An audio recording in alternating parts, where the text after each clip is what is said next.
The one question I'm getting more than anything else from people out in public is they're confused about the development standards and the moratorium idea and the potential of hiring a consultant. Where are we on this process right now?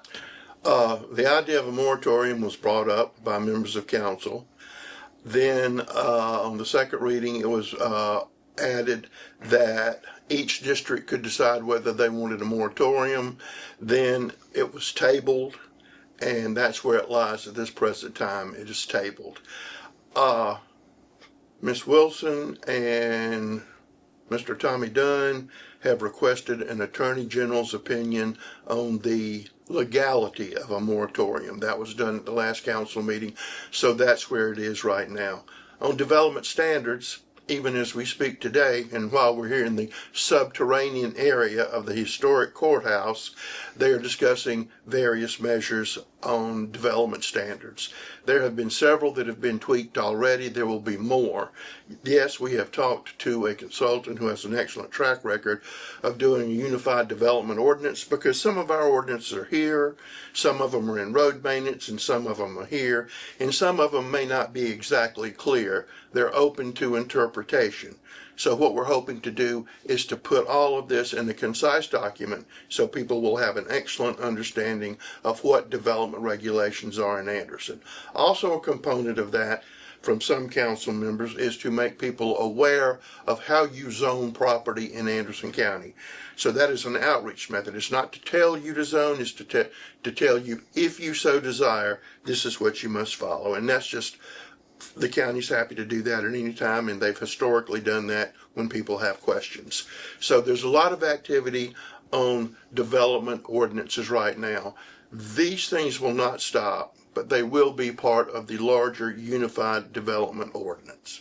And one of the things that struck me with the presentation from the potential consultant was rewriting everything and getting rid of the whereases and making it in regular English that people can read and understand with graphics, including the development folks and the planning commission, everybody. That was one of the things he's pitching, right?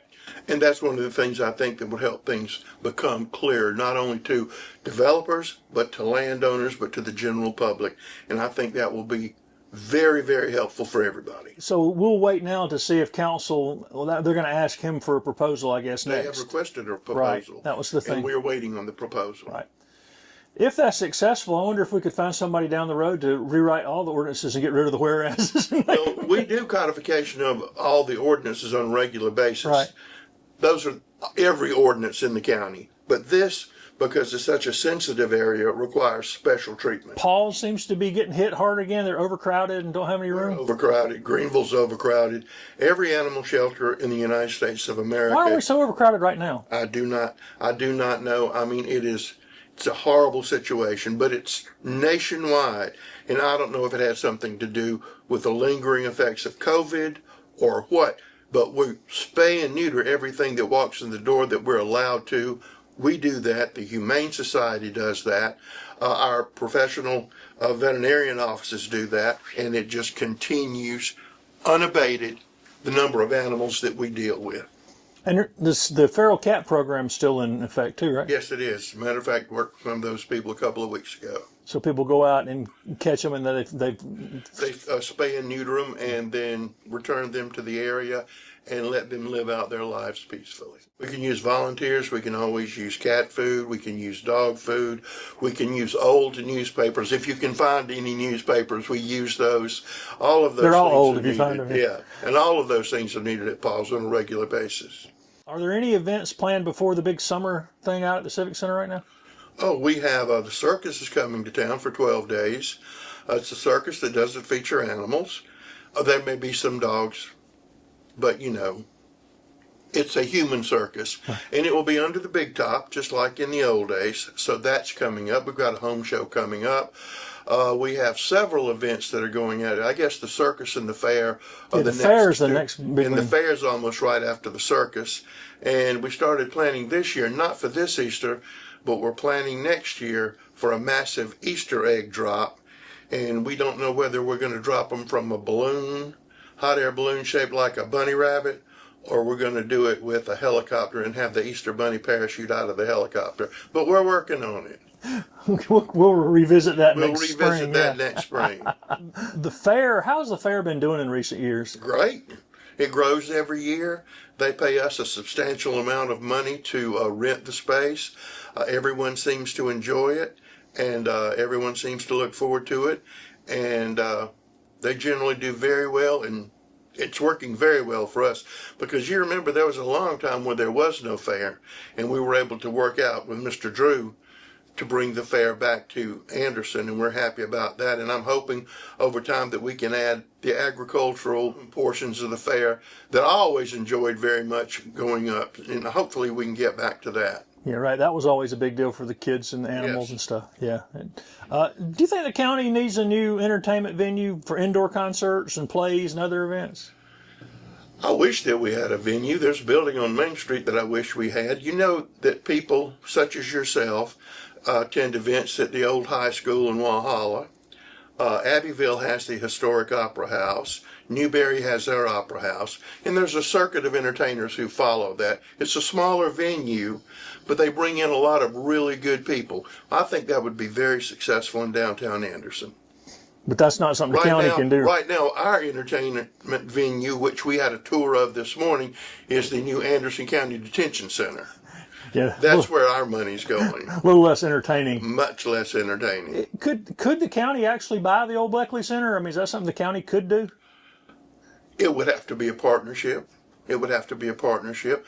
The ideal situation, if Mr. K wanted to do that, to sell it to somebody who was in that business, because with that location, I think it just worked wonderfully well. But easy for me to say because it's not my money. Right, and it'd be like this, Spartanburg's got the Civic Center almost downtown. I mean, it'd be our Civic Center. Yes. I mean, for For concerts entertainment. and stuff. Yeah, because people forget as much as it's grown out at the Civic Center, the amphitheater was an afterthought. It wasn't even planned when the place was built. Well, it was planned a long, long time ago. But not when it was built. It was not even. No, that original crew didn't even. No, but all of that property was from that moment when we cleared the stockade out and moved Cool Hand Loop to another location. That property was always going to be reserved in perpetuity. You know how the county got that property? It's a fascinating story. We got it as a debtor's place for them to settle. But I'm not going to spoil anything because that's going to be in the upcoming history of the Civic Center property and a companion piece to the 200th anniversary book on the history of Anderson County. And Rich Otter is working. Mr. hard Otter's on working diligently on both of those. The other thing that everybody's talking about all the time, and I'm sure y'all get tired of hearing it, but it's never going away, is roads. Where are we on the road commission? Hopefully on the next county council meeting will be the first reading on that ordinance to once again put it before the public, which would exclude groceries, which would be a penny sales tax. It would be for a limited period of time, and it would go exclusively to roads and bridges. It wouldn't go to entertainment centers or to Buc-ee's or anything else. It would be strictly maintaining the 1,550 miles of Anderson County roads and bridges. It would be a commission. 3 people would be appointed by the county council. The law says the largest municipality would appoint the other 3. And so the city of Anderson, who we've already met with, would then appoint three members of that committee. And this money, if this passed, would be used for all the towns and the county roads. Every city, town, yeah. every county. When will the work begin on the Exit 27 ramp update? We just finally secured the final amount of money, $600,000, that we're getting from ANATS. That's not the name, but that's what I still call it. So they finally filled the last gap for us. Then about $11 million federal grant, and then a huge hundreds of thousands of dollars contribution from TTI. The plans are ready, so we should be there. I'd say start work within a year. In Clemson Boulevard right now, they're working on that exit right now. And that will not only include a longer ramp, but also a cut across road for Yes, use by trucks and stuff. absolutely. How about the sewer update from Exit 14?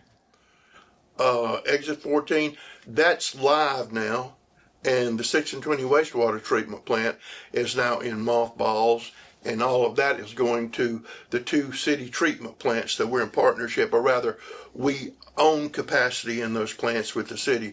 So those are two big things we've done. Plus, we are still looking at finishing up some other sewer projects. We really want to extend sewer lines, Highway 24, because you've got some people in some houses and some developments over there who desperately need sewer because they have private systems.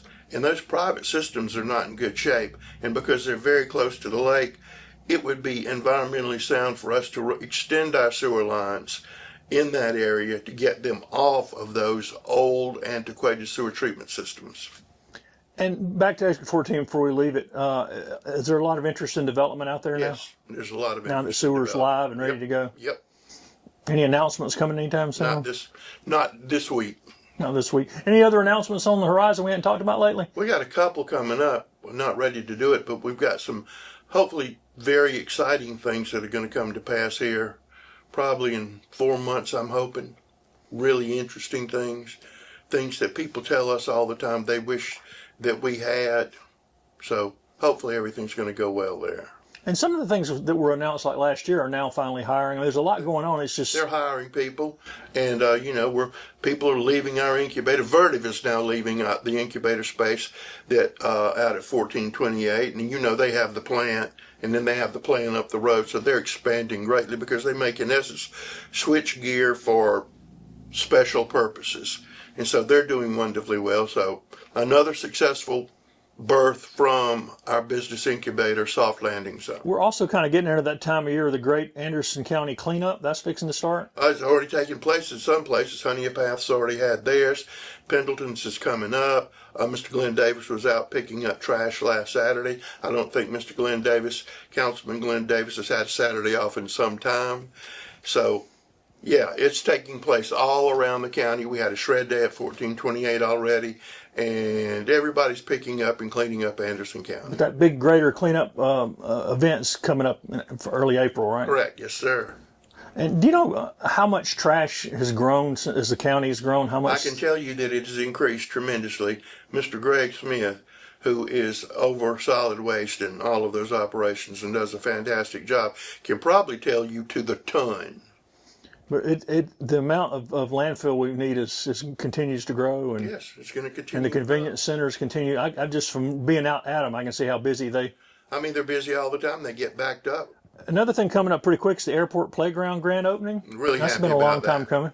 On April the 12th, I believe it's at 10:30. We're going to have touch a truck, but we're also going to have touch a bulldozer, touch a crane, touch a backhoe. All kinds of equipment's going to be out there. We're going to open the gates to the playground. You'll be able to see where the bathroom's going. We worked on that today.